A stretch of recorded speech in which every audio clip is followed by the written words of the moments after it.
Assalomu alaykum. Xo'p, keyingi video qo'llanmamiz ombor modulidagi mahsulotlar menyusi bo'ladi. O'sha bu menyu orqali o'sha klinikada bor bo'lgan mahsulot nomlarini yokida yangi mahsulot nomlarini kiritib olsak bo'ladi produktlarda.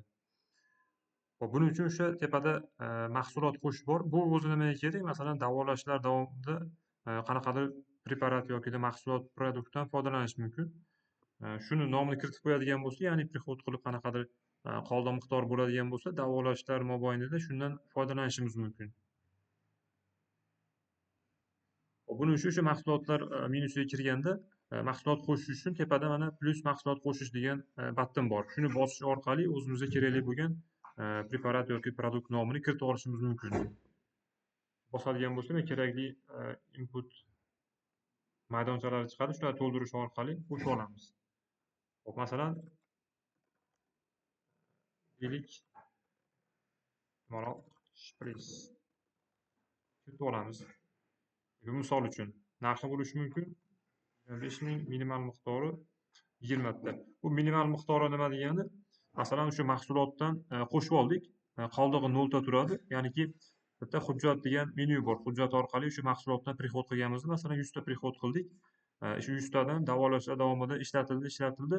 20 tadan kam qoldi. 20 tadan kam qolganda o'zi default holatda mana bunday maydon qizarib qoladi. Ya'niki o'sha preparatdan shu miqdordan kam qoldi, ya'ni olib kelish kerak yana degan eslatmani berish uchun.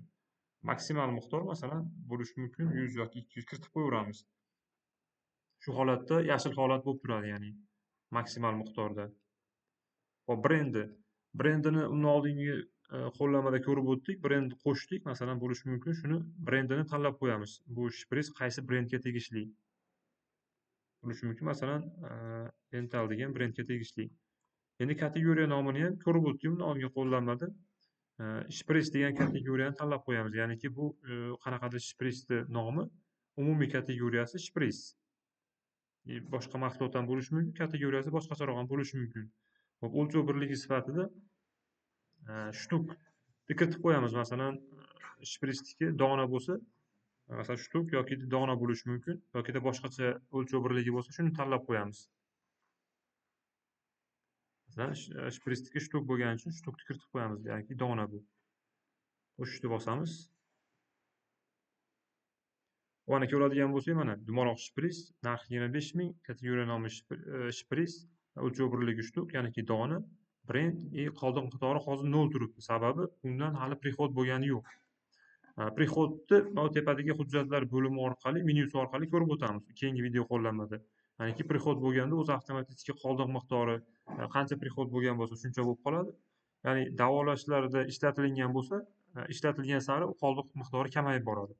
Masalan, 100 ta bo'ladigan bo'lsa, davolashlar davomida masalan 10 ta ishlatilgan bo'lsa, 10 ta ishlatilgandan keyin -10, 90 bo'lib qoladi qoldiq miqdori. O'zi default holatda, dinamik holatda o'zgarib boradi bu narsa. Bu mahsulot nomini o'sha qalamcha orqali o'zgartirishimiz mumkin.